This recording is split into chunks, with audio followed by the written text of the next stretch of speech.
there were moments where it was clear to me that the person that I had known for however long I was treating in therapy was gone, and something or someone else was there. And this is where it gets a little tricky because there is like a psychotic state that we can go into where we dissociate, and other layers of our psyche that are usually suppressed or kept out of conscious awareness can become the new state of mind that you're in. But I also firmly believe that like there was an evil presence in some of these people. They would turn it on me. They would turn it on themselves. Yeah, sometimes it's very terrifying. Other times, I just pray like silently in my head. I pray through it and wait for whatever it is to blow over, or just whatever to come out, and then try to tackle it from there. And then I have the diocesan spiritual, or the exorcist, a diocesan exorcist. I Mm. have his phone number, and I've referred quite a number of people to him. Wow. So Okay. yeah.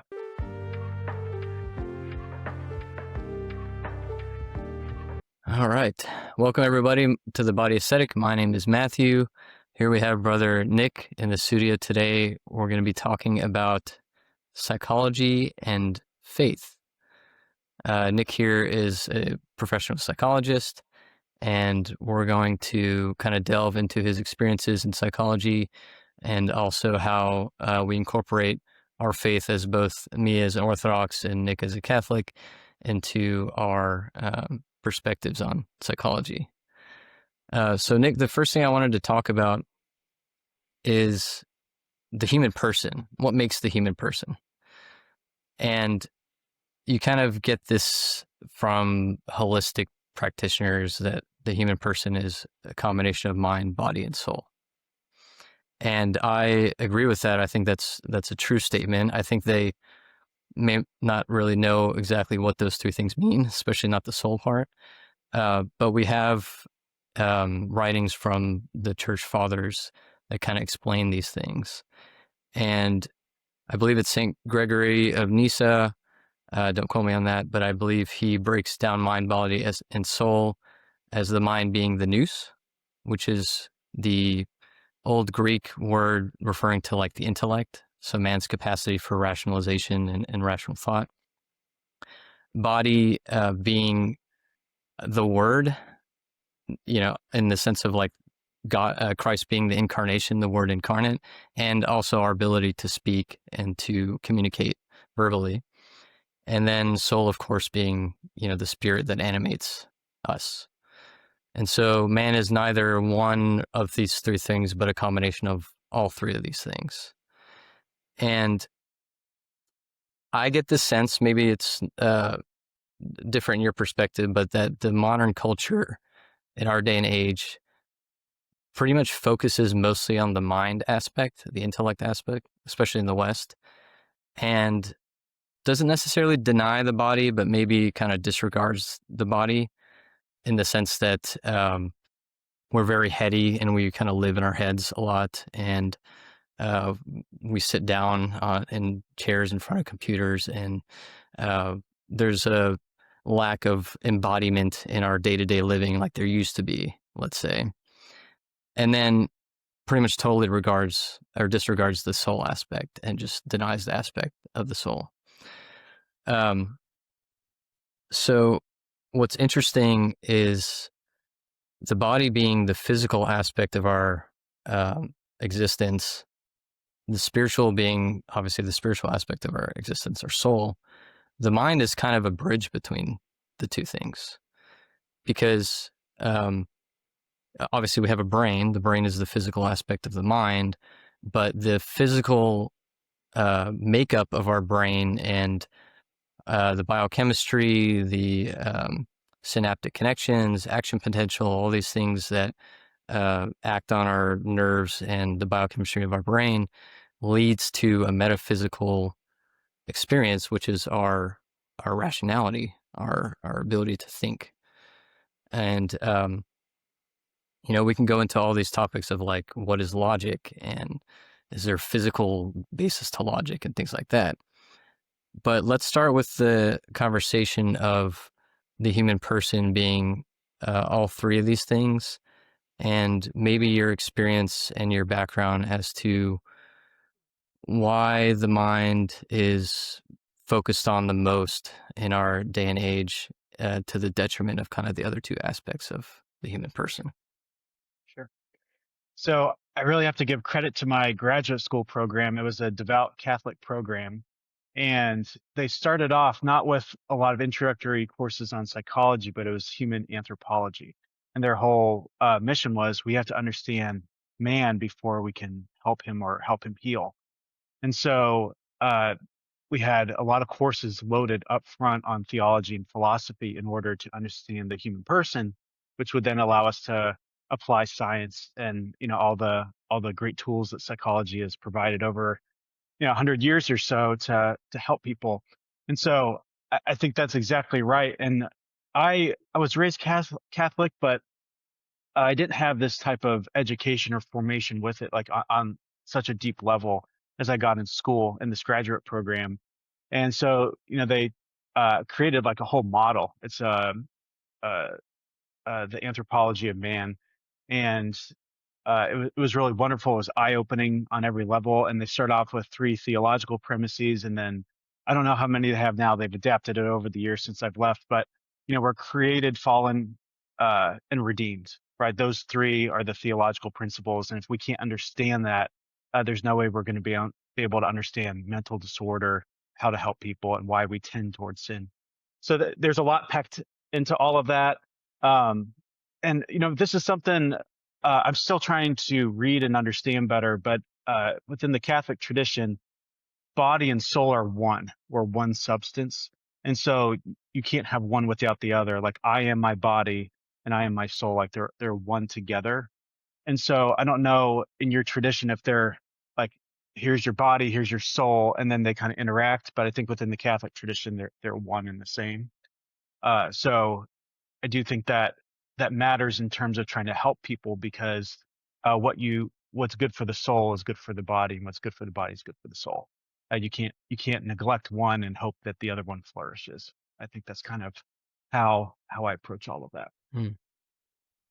Yeah, I mean, even I would even go beyond that, and I mean, it's like I said, the human person is all three, but they're kind of all three overlapping, and I didn't really fully appreciate that until I studied physiology and anatomy. I was a strength coach at one point, and there was another strength coach on YouTube that I followed for many years, and he would always say, the body is the mind. And I never really fully appreciated that until when I was studying for my certification. I saw an image that was literally a whole nervous system of a person separated from the rest of the body. So it was the central and the peripheral nervous systems. And it had the shape of a body. I mean, obviously we have nerves all the way up to our fingertips and our tips of our toes. But when you see it like by itself laid out, it's the shape of a human body. And so every aspect of our body is integrated with the mind, because our intellect is attached to our nervous system, right? It's a consequence of our nervous system. So I think that's really fascinating. Um, I do think that in Orthodox theology, it's the same in the sense that mind and soul are the same, in the sense that like our soul is part of our body. Like in the resurrection, it's our body is going to be resurrected, and our soul are going to be combined and existing in a heavenly space. And um, us being made in the image of God is both a metaphysical thing, but also a physical thing in a sense, right? There's a reason that we look like we do, and we don't uh, look like rhinoceroses or whatever other animal. Um, yeah. So, um, in your practice, obviously you see patients that are not all Catholic or even Christian. How do you approach your clinical practice with patients that don't have a religious understanding? If you even approach it in a different way, but let's say don't have a religious understanding, and don't know the things that you do. Right. So everyone's a little different. I try to meet people where they're at. But I have a crucifix in my office. I have a painting of Jesus. I have a statue of Mary. So there are a lot of symbols in my office indicating that. But I always have like a little disclaimer that I say at the beginning of every intake session with a new patient. I'll say, this informs my practice and how I see you, your worth, your dignity as a person, but I'm not here to preach. I'm not here to convert you or throw the Bible at you or anything like that.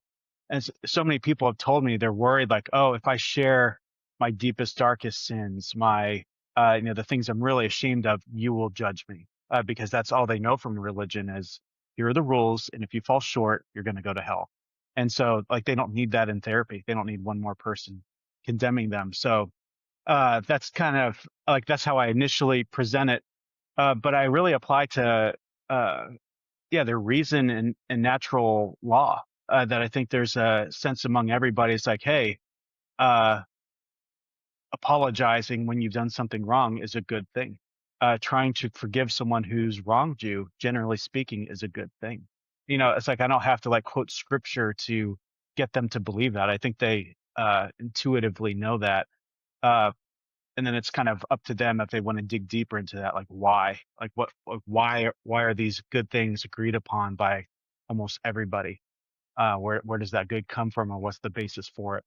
So I stopped short of uh, kind of debating or exploring metaphysical principles, but like I bring up these things and appeal to their, I think what we all kind of just know in our hearts, right? Like we need to be kind, um, and we need to uh, work towards peace, whatever that means. Yeah.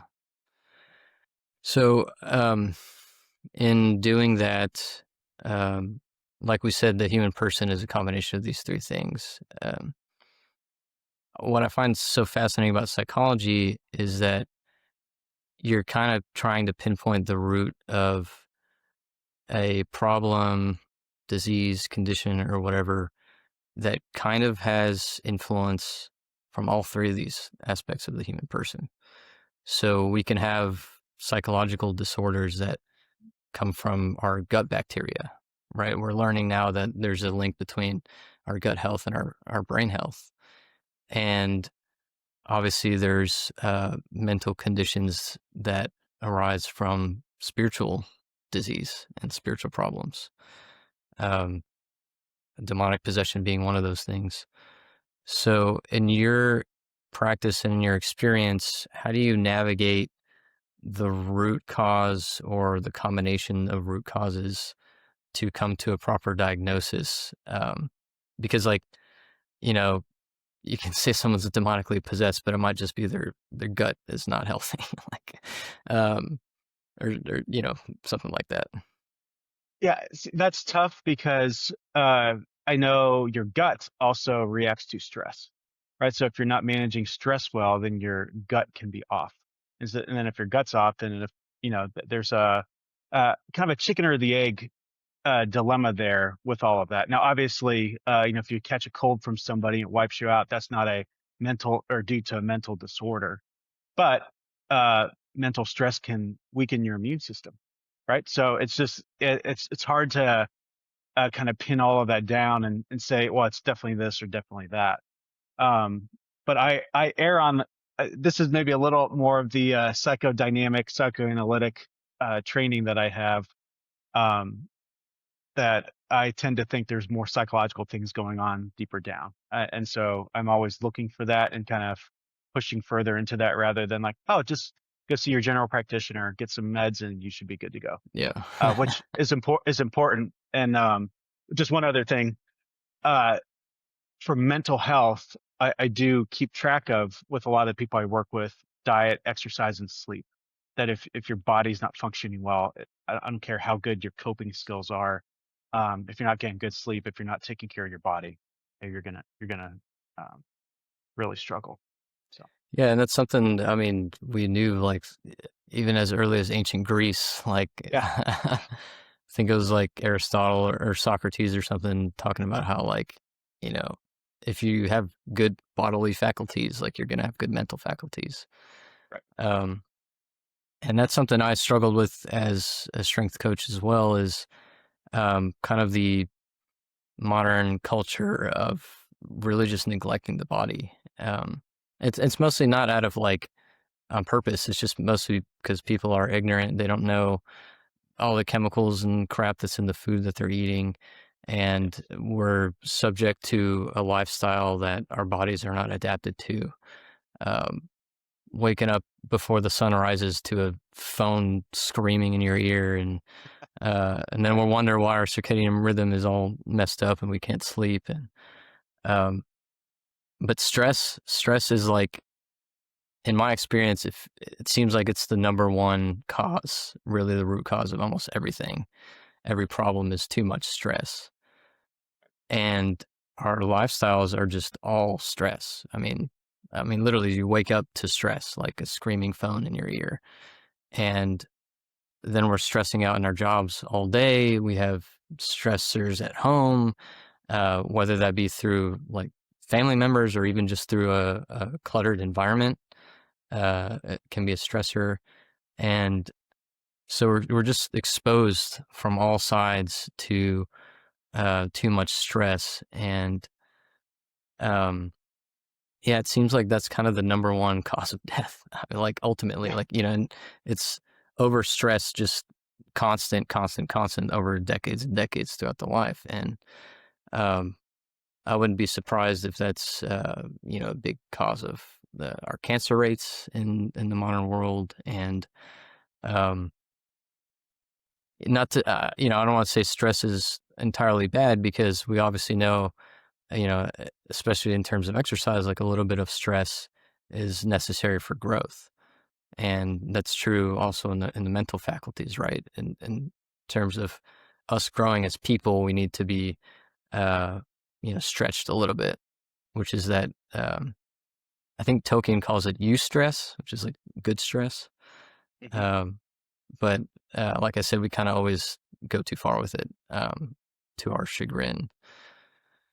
Um, Yeah, there's a concept. I think they just call it the window of tolerance. That there's an upper limit and a lower limit, and stress in there is good for your mental and physical health. If you don't have enough in your life, then yeah, you're not being stretched enough. You're not pushing yourself. You're not growing. But if you have too much, it's overwhelming and you start to collapse. So there's a window there. Everybody has different amounts and different gifts and different strengths in it. But yeah, stress is important. Yeah, so eustress and distress. I think yeah, that's yeah, the two distinctions there. Yeah. right. And I think so. I want to talk about like the sort of mental health crisis that we're experiencing today, and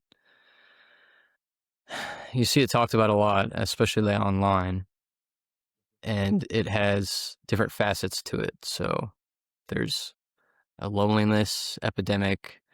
Um, there's a rise of many uh, mental disorders, or I should say, a rise of diagnoses of mental conditions, and so like autism, um, Asperger's.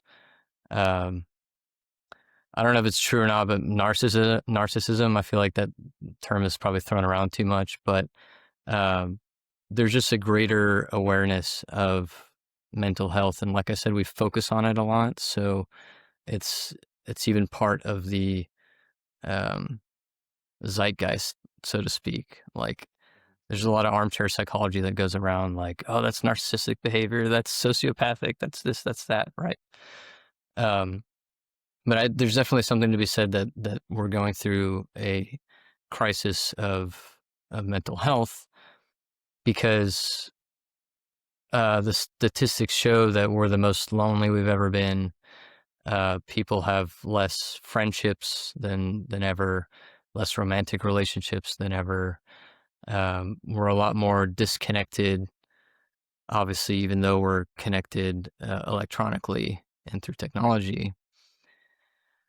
Um, there's there's a wide range of causes, I would say, of this mental health epidemic, and it's not just because of social media and technology. Obviously, that's a part of it. Um, but even just the culture of even like suburbia, like, we don't live in communities anymore. Even though we live in a community, we don't live as a part of a community.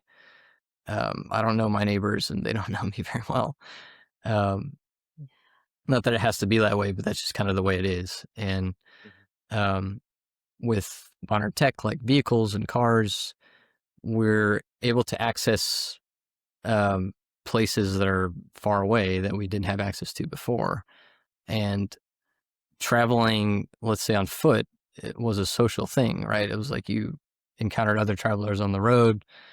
Maybe if it was a multi-day thing, you would like knock on some random farmhouse and ask, for to stay the night in exchange for labor or what have you.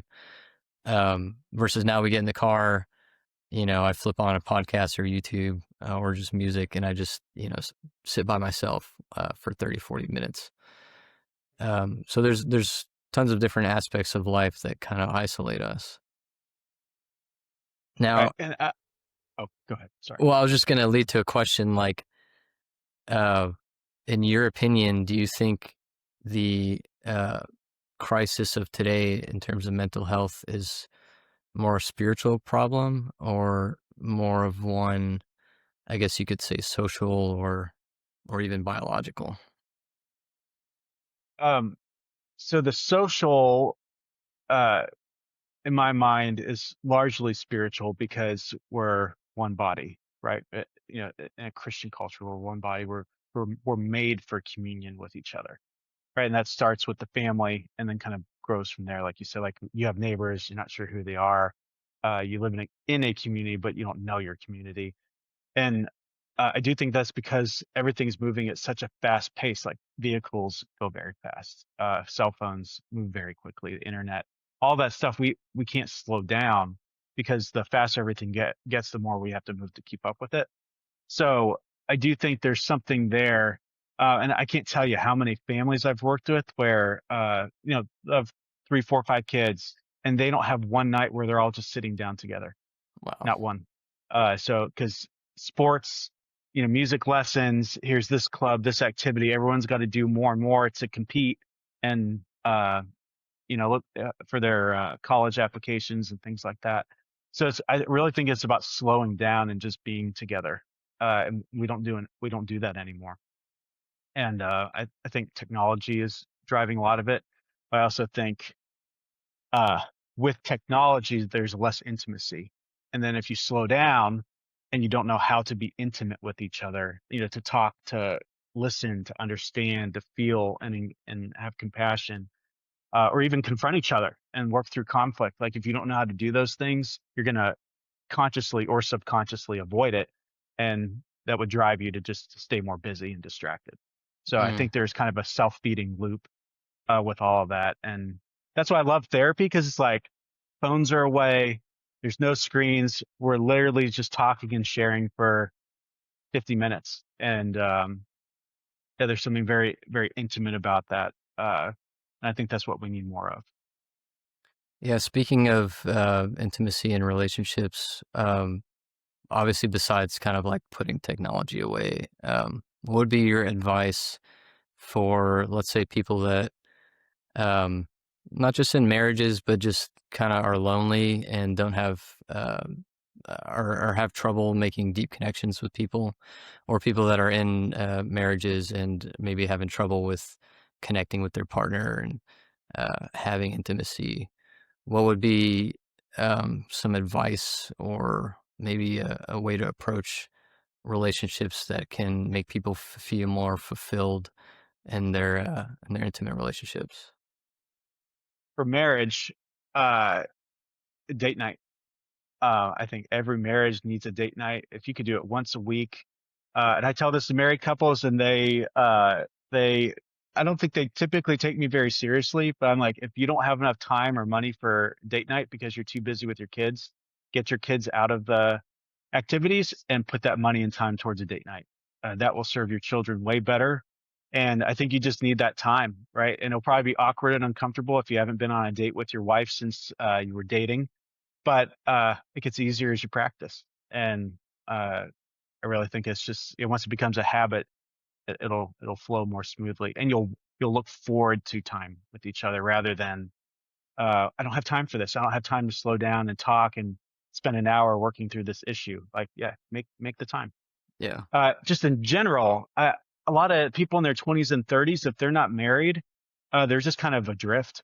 There's not like, um, I don't know how old you are, but I think of like shows from the 80s, like Cheers, where everyone gathers to the bar and they're all friends and they're all sharing.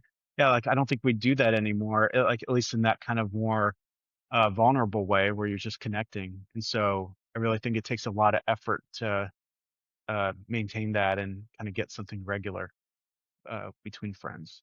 So it's really Yeah. just taking the time. Yeah. Yeah, with so like in the context of a marriage, like you were saying with date night, it's an element of like pursuing each other as if you were dating, right, or trying to date, right? It's to kind of maintain that momentum that you used to have before the marriage. And I think that's true of also just people that are trying to establish any kind of relationship, friendship. It takes work on your part. I mean, there's a lot of people that are just like, well, it's me. I have no friends. And then it's like they, sit at home all day and play video games, get high or whatever it is. But um, I always tell young people that, whenever ask me for advice about this stuff, it's like, whether it's making friends or pursuing a relationship, you have to make yourself enjoyable to be around, because Yes. that is why people want to be around you, because they feel good being around you. And so, uh, not necessarily that they'll pursue you, but they'll want to be around you more. And you need to figure out how to do that, how to make yourself um, almost like an environment for people to be comfortable, to uh, laugh around you, to and just enjoy your presence. And that's really how you make friends at the end of the day. Um, Dale Carnegie's book, uh, it's like how to make friends and influence people or something like that. I think it really can just be boiled down to that one thing. It's like make yourself enjoyable to be around, and Right. that's how you make friends. um, yeah, so that takes effort, and sometimes that takes even some social training. Um, Being funny, being laid back, being um, relaxed, not so uppity and tight. And these are kind of things that go hand in hand with the stress of the world, because I think the stress of the world makes us like so tight and guarded, and um, we have our walls up in a sense. And like you said, in order to have a friendship like in Cheers, requires vulnerability to be able to be intimate with people. And that's a whole nother topic, honestly, because with the internet and us being so connected to it, and people can leak your DMs, or they can, record you without your knowledge. Like there's all kinds of ways like people can ruin your life, make fun of you publicly, shame you publicly. And so I think that's part of why, we're so guarded all the time, and we don't want to be vulnerable, because it might end up being permanently on the internet, right? Right. Um, Versus like you and Well, I, we had a childhood where we grew up at least at a time without connection to the internet. And so right. now people don't even have that. Their childhood immediately from day one is online. Mhm. Yeah, and I think it's a huge problem in that, you know, learning how to be friendly and enjoyable to be around starts at the family level, right? You need to spend time together where you're just around each other. And if you're always going in a thousand different directions, a million miles an hour, you never learn how to do that. And then when you become an adult and you're on your own, you don't have the, I don't know if it's skills per se, but at least the experiences where you know how to do that and nurture that with other people. And so, yeah, I think the family has been uh, I know the devil's always trying to destroy everything. But like I think the culture has also tried to destroy the family too.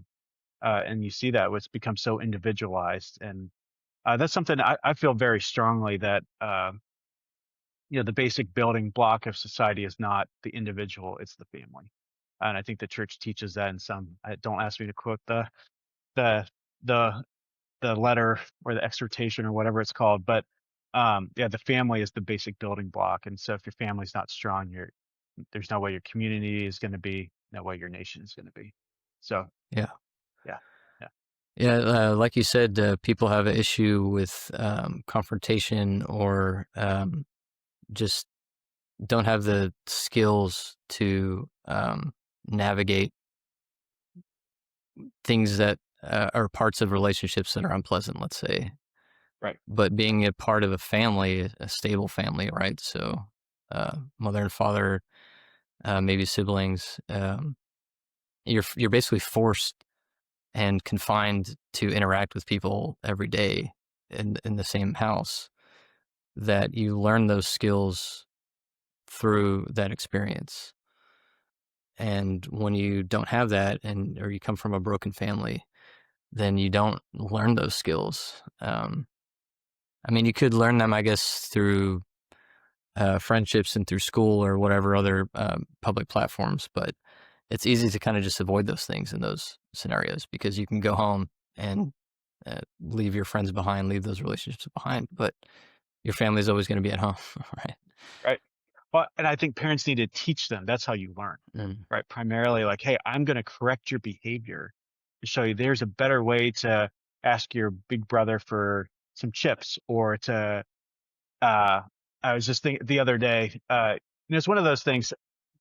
The kids can be getting along. I have four kids. They can be getting along just fine. I'm like, I need to step into the other room, and make like a 1 minute phone call. Just be quiet. As soon as I step into the other room, they're all fighting. Someone's crying. I hear name calling. I'm just like, it's been 10 seconds. Like, are you guys kidding me? So it's like, yeah, you need parents like actively involved and engaged. And if they're too busy, uh, yeah, that formation doesn't happen. And so I do, like, that's why I have this like mantra I tell couples and families, like, slow down. Let's slow down and just kind of be together rather than having to do something. I know we're human beings, not human doings. So that's right. yeah, that's the idea. Yeah, I mean, it's hard to do. It's hard to slow down this day and age, Yeah. especially in the economic climate we're at. It's like one income households are almost non-existent, and even even with two incomes, it's like sometimes you even have to have a side hustle, and it's getting so expensive to survive, thrive with a family. And I think parents have that stress on them all the time, and so they get caught up in the like, I need to be constantly doing things, or else like everything's gonna fall apart. We're gonna lose the house, and like we're all gonna be homeless. Um, but one thing that my parents really stressed when I was young that I think was great, and I'm gonna do so with my kids is having dinner together. Yes. Always having dinner together. It's very easy to just grab your food and go to your room, or um, but we all need to eat, and the very least thing you can do is eat together with your family. No matter how busy you are, it's possible to make that happen. And that's an example of slowing down, right, and allowing those interactions to happen. Right. Yeah. uh, Being in communion, breaking bread with each other. Yeah, it's and that's, I grew up with that too. It was like, we will eat together. Like, dinner is like the anchor of the day almost. It's like where we all get together, we talk about our days, we learn how to be in each other's presence. Hmm. Right. Yeah. Yeah, and there's a concept in the church that like your home is a mini church, and the father, the husband, is like the priest of the family. And so there's an element that it's our responsibility as men to lead our family in those practices, and also obviously in our spiritual practices as well. That we kind of create the house to be this little community, which is exactly what it is. But definitely, like you said, the devil and our culture is trying to destroy that. And I think you're exactly right. It's because it's the most fundamental structural unit, particularly of society. And I had this conversation with Dan in our last episode. We were talking about politics, and he was talking about how kind of the trend towards hypercapitalization and sort of the masters of commerce and capitalism are seeking to just consume more and more and more, and in doing so, it's like breaking down the family so that we instead of becoming familial units, we're all just individuals that now are subject to our capitalistic masters, you could say. So there's definitely like a, whether it's conscious or unconscious, there's like a spiritual effort to destroy the family. And Well, oh, sorry, go ahead. I just want to say one last point. Like, Yeah, yeah. it's just funny that now the revolution or the counter revolution to society is to just start a family and like eat dinner together. Radical. So Right. radical. Right. I'll tell you, that's what I've seen consistently throughout my time as a psychologist is men have been emasculated. And I know, like, I think there's this pendulum uh, swing that's always kind of operating in every dynamic. So, like, let's say 100 years ago, I'm just going to kind of be very broad and general here, but like, the whole kind of, hey, the men are talking, the wife's there to be, the children are there to be seen, not heard. The wife should only talk when spoken to. Like, okay, that was way too far one way. But I think that pendulum's kind of swung so far the other way of like men are kind of stupid and women are the real smart ones who kind of keep everything together. And I even had a priest tell me when I was in grad school and I was dating, he said, well, I mean, you'll be in charge of the family, but we know who's really going to be in charge, and kind of winked at me. I laughed. I was like, yeah, I guess that's what I've been told for like 20 years, that men are just kind of buffoons and need their wives to do, lead the family, so to speak.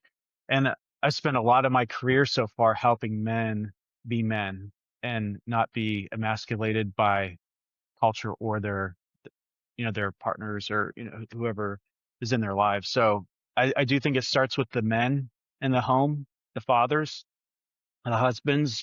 And I think mental health actually flows from that too. Because if you don't have a strong leader, then you're not going to have strong followers. Yeah. And So there's a whole digression I could go on to. I don't know how much you want to get into the weeds with it, but well, I do want to yeah. say that there's back to the the devil and the culture and whatever the means are, or the aims to denigrate men is also biological.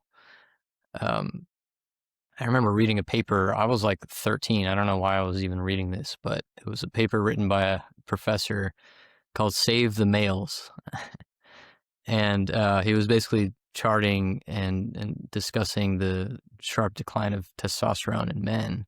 This is back in the 90s. He wrote this paper. It's even worse now, of course. And again, whether it's like consciously or unconsciously, the end result is that biologically men are less biologically less men nowadays because of pollution, microplastics, lack of sunlight and vitamin D, because of being indoors all the time, lack of exercise because we sit on computers all day at work, and all the different aspects of life kind of accumulate to this result that men are, even in a biological sense, struggling to be men. And so that's why it's such a huge topic these days, is to kind of like, we have to make a concerted effort to be normal, right? Yeah. So we have to eat clean, watch what we're eating, even what we're drinking. We have to watch our exposure to plastics and plastic packaging, and like force us to get sunlight and make sure we're going outside and getting sunlight on the skin. And that's why even like you get like crazy concepts of like sunning your balls. Like, I don't know if you've heard about that, but like, it's like all these fads of just walk around naked outside, because just like we're trying so hard to kind of reclaim the masculinity that, you know, we were born with and God made us with, um, because it's just been under attack for so many decades from a biological standpoint, from a cultural standpoint, um, and I guess a spiritual standpoint too, right? Because like I said, the church is, or the house is the mini church. So it makes sense for the devil to bring down the patriarch, who is the priest of the family, right? Because he's supposed to be the spiritual leader. So, um, yeah, makes total sense. Yeah, the gospel reading on Sunday was, or not the gospel, the first reading was about Genesis and Adam and Eve and their fall. And I've come across this quite recently. Maybe this is just really common knowledge, but I recently learned it. But when it says Eve took from the tree and gave it to her husband who was there with her, and that little phrase that who was there Mm, with her, I read like an analysis on that. Like he was standing there the whole time while she was being tempted and did nothing as the priest and protector of the sanctuary. He failed in his duty to protect it, and I had never like known that. I just read through that phrase as if like, oh yeah, Adam was there too, no big deal. But yeah, it was a failure of the man to protect and to be strong. And yeah, that kind of, yeah, that was his sin, was not protecting uh right. yeah, And it's Eve. funny because, you know, people think, oh, Christianity is a sexist religion. We blame all sin on women. It's like, no, actually, it was all Adam's fault. Right. Yeah, it was weak. He was a weak Yeah. man, and he was just like, oh, you're eating the apple? I'll eat the apple too, sure, you know. And you know, how much do we see this in, you know, this day and age where, you know, men pursue sex, right? And they'll just say whatever the woman wants to hear, or they'll just go along with anything they say just so they can get laid, right? That's the same energy. It's the same spirit. Um, it's weakness. It's the mark of a weak man. Um, Did you see that trend? I saw it online. I didn't pay much attention to it, but there was like a effort among these like kind of male communities, like, hey, let's go to the gym and lift, like let's get strong. And they were being shamed for that, like, oh, that it's like toxic masculinity to go lift and have big muscles. I was like, actually, I think that's just masculinity. And oh, it gets so even worse. It's like yeah, racist if you want to go to the gym. Like, I don't know. it's Like, racist. yeah, Yeah, it's so ridiculous. But like, it's hard for me to imagine that there isn't some sort of concerted effort here, to poison the food, to poison the water, to have men weak, out of the gym, not outside getting sun, not leading. It's hard for me to think all of that. Those just randomly, coincidentally are happening right. Yeah. across the world. So yeah, Yeah. Well, a lot of people don't realize, I mean, it's like, you know, when you talk about conspiracy theories, that it's like, oh, there's a cabal of people that are making these decisions. It's like, people can't really believe that. And the reason it's hard to believe is because they're thinking in terms purely of, in a physical sense, that like, how can the small group of people have so much power over humanity? But it's not them that has the power. It's the devil. The devil is the ruler of this age. He's the god of this world. That's what, you know, scripture tells us. And he's an ancient, powerful, really intelligent being, and he's the top of an evil, inverted hierarchy, a demonic kingdom, and he's got minions, and he's kind of the well, obviously he's the source of all evil, so he's the mind behind all of the conspiracies that play out, that we experience. And when you understand that, then it's like, yeah, of course, a cabal is, you know, doing all these things and controlling the world, because it's just the servants of Satan.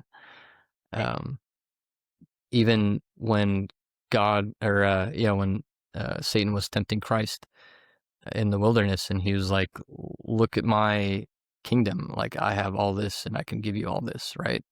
Another indication that he's the master of the world. He owns the world, the fallen world, of course, right?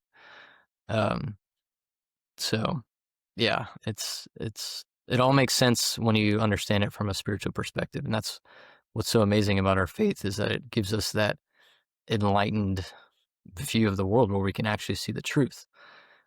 And that's why Christ says, I am the truth. It's like, unless you follow me, you're following the devil. Like, there's only two paths to follow. And the path of the devil is wide and leads to destruction, and the path of Christ is narrow, and few will find it. Right? These are all words from Christ. And the more you try to align yourself with Christ and to follow that narrow path, the more your nous, your intellect, is opened up to revelation of the truth of what we're experiencing in the fallen world. And it's hard to get people that aren't in that space and don't have that knowledge and spiritual growth to have that discernment. It's hard to talk to them about it, right? And then that's another scriptural quote where, Christ says, don't cast pearls among swine. A swine will never understand the value of a pearl. And so that's what that means at the end of the day. There's like so many different subtopics we can totally go down, which I would love to go down. But we are getting close to the top of the hour. Right. Last thing I want to talk about, and mostly just because I don't want to say fun topic. It's an interesting topic, but it's not a fun topic. But Sure. I've heard of other friends that are in the medical world and the psychology world that have experienced demonic possession. And I think it's worth talking about because our kind of cultural perception of demonic possession is like what we see in movies. The Exorcist, the heads spinning 360 and crawl on the ceilings or whatever, things like that. But demonic possession is actually something more subtle and even more sinister. And it's something that we experience actually day to day. And I'll explain what I mean by that. In your practice, I'm sure you come across lots of situations of couples who are fighting and get angry with each other. And in their anger, they may say something that they don't mean. And what's interesting about that is that, and I'm talking about from my own experience too, right? I'm not just talking from a vague third person sense, but in my own experience, you look back on it and you're like, man, I don't know why I said that. Like, I didn't really mean that. It just kind of came out of me. That is demonic possession, because in that moment, we're allowing a spirit of anger to take over. And then we lose control of literally what we say.